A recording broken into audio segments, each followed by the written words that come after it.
23 марта 2003 года – это не просто очередная историческая дата в судьбе народов Чеченской Республики. Это особый, исключительный день, когда мы четко определили свое будущее, как нам жить и развиваться дальше.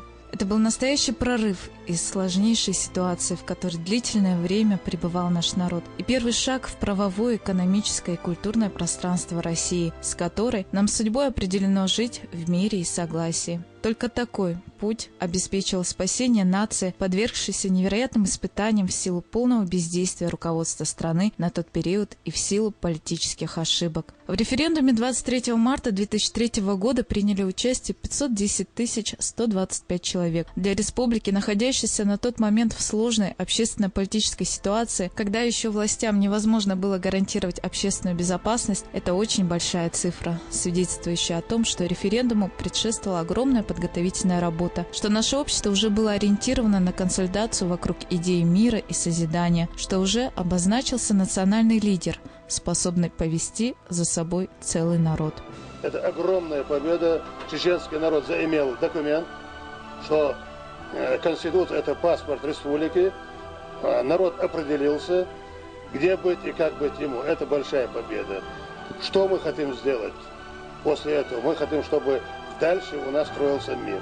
Чтобы, значит, строились дома, чтобы строились школы, больницы, развивался спорт, культура нашей республики. Вот к чему мы стремимся дальше. Несмотря на то, что формально конституционный процесс в нашей республике начался в день принятия Конституции, мы прекрасно понимаем, что основа этого процесса уже была заложена решением президента России о назначении Ахмад-Хаджи Кадырова главой администрации Чеченской Республики. Именно волевые качества этого выдающегося человека, его решительность и мужество подвели республику к созданию правовой базы для проведения выборов президента и парламента. А вначале, как мы знаем, был съезд чеченского народа, прошедший в городе Гудермесе 11 декабря 2002 года по инициативе Ахмад-Хаджи Кадырова. Его призыв к разработке собственной конституции и формированию легитимных органов власти был услышан и безоговорочно поддержан делегатами съезда. Мы все хорошо помним, что все это происходило в условиях реальных угроз со стороны противников позитивных процессов, протекающих в республике. Многие чиновники и влиятельные политические деятели того периода не верили в возможность и целесообразность проведения референдума в условиях продолжающегося вооруженного противостояния на территории Чеченской Республики. Но подавляющее большинство граждан приняло активное участие в референдуме и проголосовало за Конституцию Чеченской Республики и предложенные законы. Народ сделал свой выбор. Пессимисты и злопыхатели были посрамлены политической волей и мужеством чеченского народа, который, пренебрегая опасностью, вышел на референдум и абсолютным большинством голосов одобрил Конституцию Чеченской Республики, продемонстрировав свое непоколебимое стремление к миру, стабильности и правопорядку. Ахмад-Хаджи удалось бы сделать еще много добрых и великих дел, если бы не подлый и коварный удар со стороны наших непримиримых врагов. Однако последние глубоко просчитались, если думали, что им удастся повернуть вспять историю. Мирный процесс в Чеченской Республике оказался необратимым. Никогда для себя ничего не выговаривал.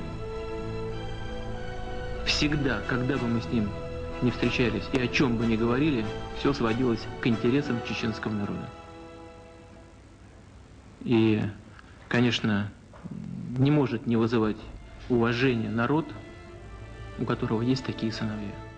Дело Ахмад-Хаджи подхватил его сын Рамзан Кадыров, направив свой твердый характер и неукротимую энергию на возрождение республики. В беспрецедентно короткие сроки он добился грандиозных успехов в процессе восстановления городов и сел. Понадобилось бы слишком много времени, чтобы перечислить все, что им сделано за последние годы в социально-экономической, религиозной и других сферах. Построены под его руководством школы, больницы, жилые дома, государственные учреждения, возведенные площади, проспекты, парки и, наконец, жемчужина ислама, наша главная мечеть. Все это материальное обрамление конституционного процесса, радующее глаз и умиротворяющее наши сердца. И все это оказалось возможным благодаря решительным действиям выдающегося государственного деятеля Ахмад-Хаджи Кадырова, который своевременно понял, чеченскому народу нужен свой паспорт, своя конституция, чтобы с нами начали считаться, чтобы мы могли встать вровень с другими народами России. И мы этого достигли. Чтобы вот это вот не повторилось через 50 лет, я хочу сделать железный фундамент.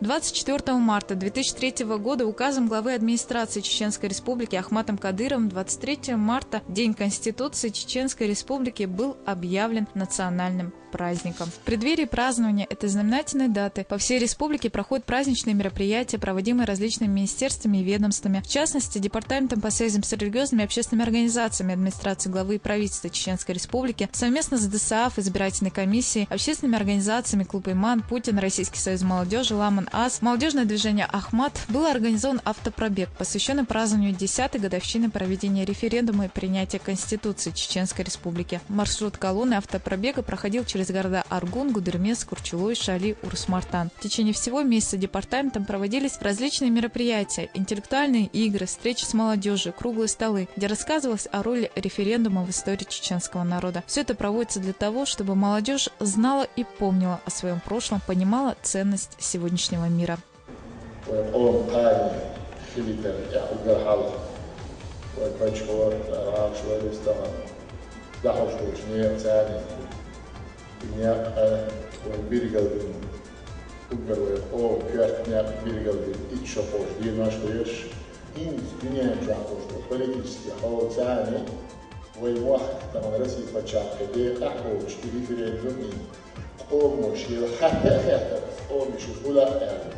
ويقوم إنيس خارج الدين سخل لحالة هو دنيا جعمال وشو كيرليست هو دنيا جعمال وشو جيلي هو دنيا جعمال وشو شيش دوجمك إلى حسب بليشنا عيد الخبوي بيش وشوينا خفتو حاليا كنا خفتو حا ويدين يويقوم غير عادة لازم يوم يشيوش شو دولة دولة يشيوش